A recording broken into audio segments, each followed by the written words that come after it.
histoire. Écoutez cette histoire. Écoutez cette histoire. Écoutez cette histoire.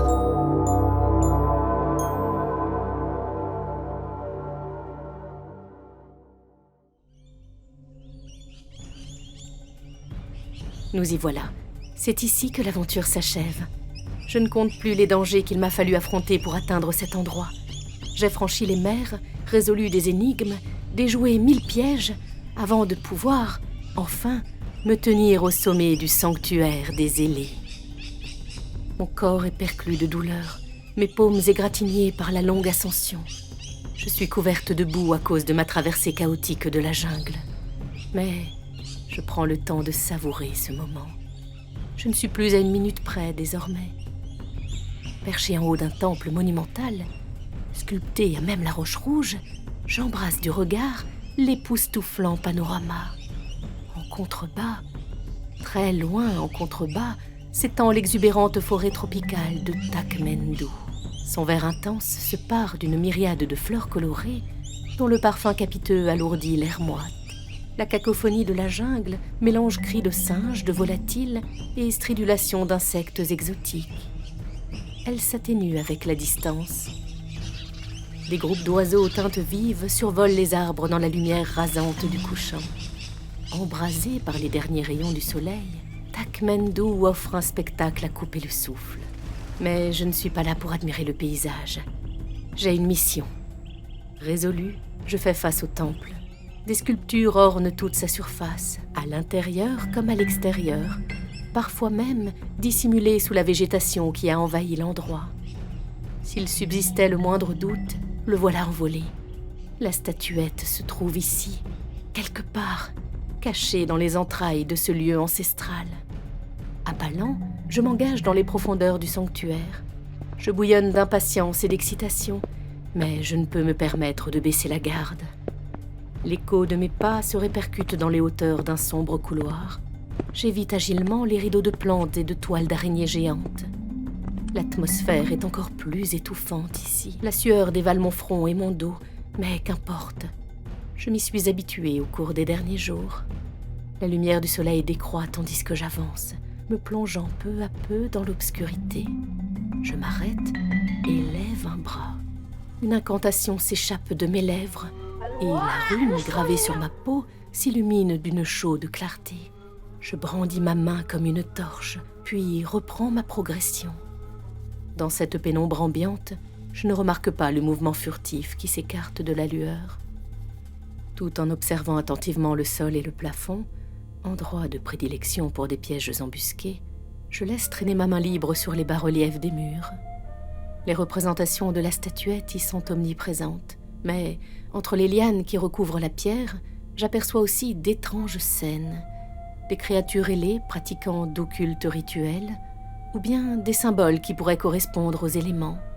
Pensive, j'effleure une flamme stylisée, gravée à côté d'un tourbillon qui doit représenter l'eau, ou peut-être est-ce l'air.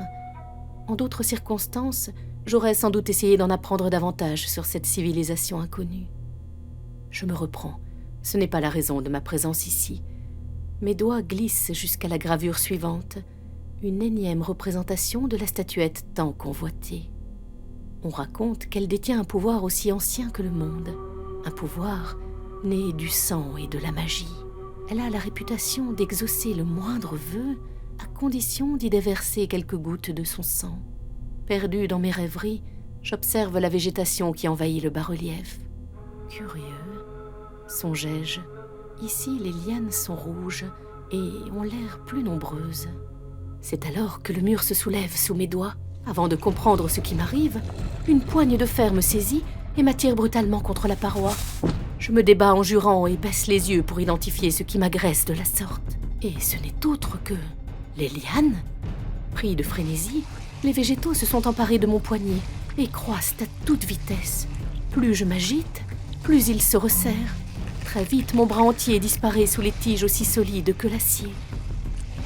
Tente d'avancer, mais une pression sur les chevilles me fait trébucher.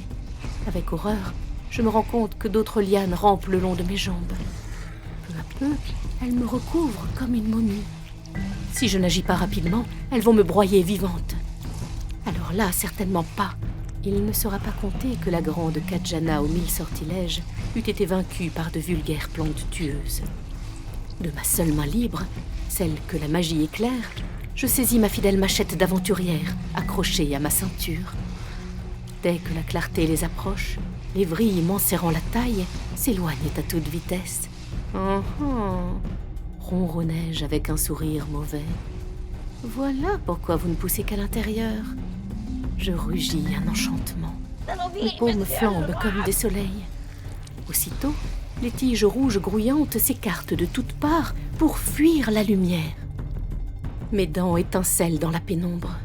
Liane tueuse face à Kadjana, victoire écrasante de l'aventurière. Clamai-je satisfaite.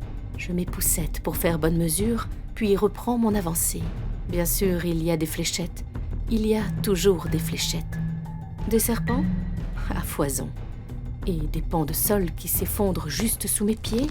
Évidemment. Mais aucun péril que je ne puisse franchir grâce à ma dextérité ou à quelques incantations. Au terme d'un spectaculaire saut au-dessus d'un gouffre sans fond, j'atteins une plateforme pyramidale, le centre du sanctuaire. C'est ici qu'elle repose, sur un autel garni d'offrandes impérissables.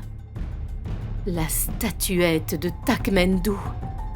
Elle représente une femme à l'expression mystique et sereine, sa nudité à peine masquée par un voile paré de plumes. Ses bras sont levés au-dessus de sa tête et ses mains forment une coupe. D'un blanc pur, la statuette émet une douce lueur pulsante. La magie qui en émane est palpable. Un sourire triomphant éclaire mon visage poussiéreux. Enfin, je vais m'en emparer et probablement la revendre au plus offrant. Cette relique vaut plus que l'or de tous les mondes. Elle est inestimable. Le souffle court, je tends le bras. Alors que je les approche du réceptacle, mes doigts fourmillent, envahis par la puissante magie qu'il contient. Mais avant de m'en saisir, je me tétanise. Impossible de faire le moindre geste. « Non !» m'écriai-je intérieurement. « S'il te plaît, pas maintenant, j'y suis presque !» Indifférent à mes suppliques, le lecteur m'abandonne.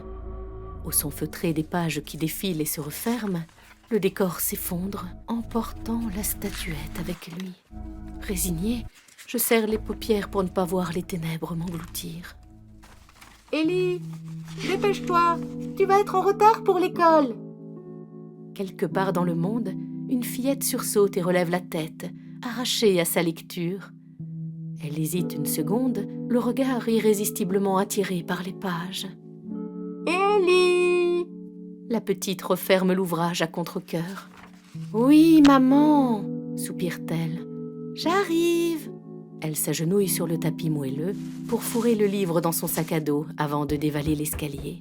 « Encore en train de lire ?» s'amuse sa mère en lui ébouriffant affectueusement les cheveux. « Ne t'inquiète pas, ton histoire ne va pas s'envoler.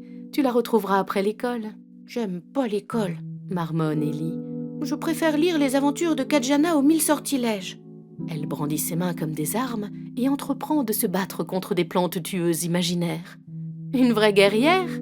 rit sa maman. « Si seulement tu pouvais avoir la même énergie pour réviser les maths. » La joie de la fillette retombe comme un soufflet. Elle se renfrogne sous le regard indulgent de sa mère. « J'aime pas les maths, c'est nul. Je suis sûre que Kadjana est pas obligée de calculer la longueur des côtés d'un triangle, elle. »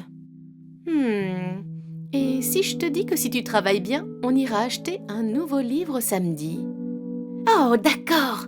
s'exclame Ellie. « Les maths, c'est pas si nul en fait. Camilla m'a raconté que dans le tome 2, Kadjana retourne chez elle avec la statue et... » La porte d'entrée claque sur le babillement enthousiaste de la fillette. Perdue au milieu des cahiers, des feutres secs et d'un reste de gâteau à moitié dévoré, Kadjana patiente, figée dans un entremonde, elle attend que son aventure reprenne.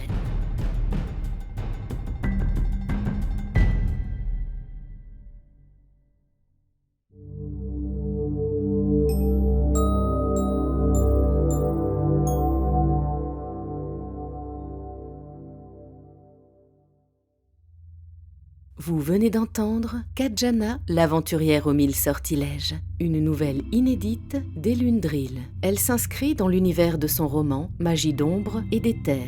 Narration Audrey Meyer. Sound design Meryl M. Réalisation Mehdi Marillon.